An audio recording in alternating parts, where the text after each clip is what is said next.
ಎಲ್ರಿಗೂ ನಮಸ್ಕಾರ. ನಾವು ಏಪ್ರಿಲ್ 11ನೇ ತಾರೀಕು ಈ SVS ಕ್ರೀಡಾಂಗಣದಲ್ಲಿ ಶ್ರೀನಿವಾಸ ಕಲ್ಯಾಣ ನಡೆಸ್ತಾ ಇದ್ದೇವೆ.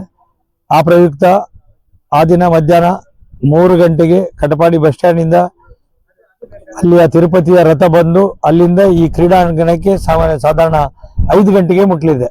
ಎಲ್ಲ ಭಜನಾ ಮಂಡಳಿ ಮತ್ತು ಎಲ್ಲರ ಸಹಕಾರದೊಂದಿಗೆ ಪೂರ್ಣ ಕುಂಭ ಕಲಶ ಮತ್ತು ಎಲ್ಲ ಬೇರೆ ಬೇರೆ ವಾದ್ಯಗಳಿಂದ ಆ ದೇವರನ್ನ ನಾವು ಇಲ್ಲಿ ಬರಮಾಡಿಕೊಳ್ತಾ ಇದ್ದೇವೆ. ಆಗ ವಾಹನ ಇಲ್ಲಿ 5 ಗಂಟೆಗೆ ತಲುಪಲಿದ್ದು, ಅದರ ನಂತರ ಒಂದು ಅರ್ಧ ಗಂಟೆ ಸಿಂಗಾರ ಕಾರ್ಯಕ್ರಮ ಇದೆ. ಅದರ ನಂತರ 5:30ಗೆ ಸಾಧಾರಣ ಶ್ರೀನಿವಾಸ ಕಲ್ಯಾಣೋತ್ಸವ ಸ್ಟಾರ್ಟ್ ಆಗಿ ಸಾಧಾರಣ 2.5 ಗಂಟೆ ಕಾಲ ಆ ಕಾರ್ಯಕ್ರಮ ಇಲ್ಲಿ ನಡೆಯಲಿದೆ. ಈ ಕಾರ್ಯಕ್ರಮಕ್ಕೆ ಎಲ್ಲರಿಗೆ ಬೇರೆ ಬೇರೆ ರೀತಿಯ ವ್ಯವಸ್ಥೆಯನ್ನು ಮಾಡಿದ್ದೇವೆ. ಹಿರಿಯ ನಾಗರಿಕರಿಗೆ ಮತ್ತು ನಡಿಲಿಕ್ಕೆ ಆಗದವರಿಗೆ ಅವರಿಗೆಲ್ಲ ಒಂದು ಬೇರೆ ವ್ಯವಸ್ಥೆಯನ್ನು ನಾವು ಈಗಾಗಲೇ ಮಾಡಿದ್ದೇವೆ. ಆ ದಿವಸ 8 ಗಂಟೆಗೆ ಅನ್ನ ಸಂತರ್ಪಣೆ, ಅದರೊಂದಿಗೆ ತಿರುಪತಿಯಿಂದ ಒಂದು 10,000 ಲಾಡು ಅಂದರೆ ಸಾಧಾರಣ ಅದನ್ನ 20,000 ಜನರಿಗೆ ಮುಟ್ಲಿಕ್ಕೆ ಅದನ್ನ ತಯಾರಿಯನ್ನು ಕೂಡ ನಾವು ಆ ದಿವಸ ಮಾಡ್ತಾ ಇದ್ವಿ. ಈಗ ಪೂರ್ವ ತಯಾರಿ ಎಲ್ಲ ರೀತಿಯಲ್ಲಿ ಕೂಡ ಈಗಾಗಲೇ ತಯಾರಿ ಆಗ್ತಾ ಇದೆ. ನಮ್ಮ ಊರಿನ ಎಲ್ಲ ವ್ಯಾಯಾಮ ಶಾಲೆ ಆಗಲಿ, ಸಂಘ ಸಂಸ್ಥೆಗಳಾಗಲಿ ಎಲ್ಲರ ಸಹಕಾರದೊಂದಿಗೆ ನಮ್ಮ ಊರಿನ ಸಾಧಾರಣ 1,000 ಸ್ವಯಂ ಸೇವಕರು ಈಗಾಗಲೇ ಈ ಒಂದು ವೆಂಕಟರಮಣ ಸೇವೆಗೆ ರೆಡಿಯಾಗಿ ನಿಂತಿದ್ದಾರೆ.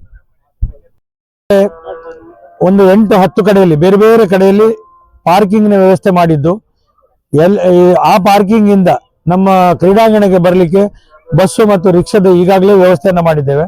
ಯಾರು ವಾಪಸ್ ಹೋಗುವಲ್ಲಿ ಕೂಡ ಆ ವ್ಯವಸ್ಥೆ ನಮ್ಮ ಕ್ರೀಡಾಂಗಣಕ್ಕೆ ಬರ್ಲಿಕ್ಕಿದೆ.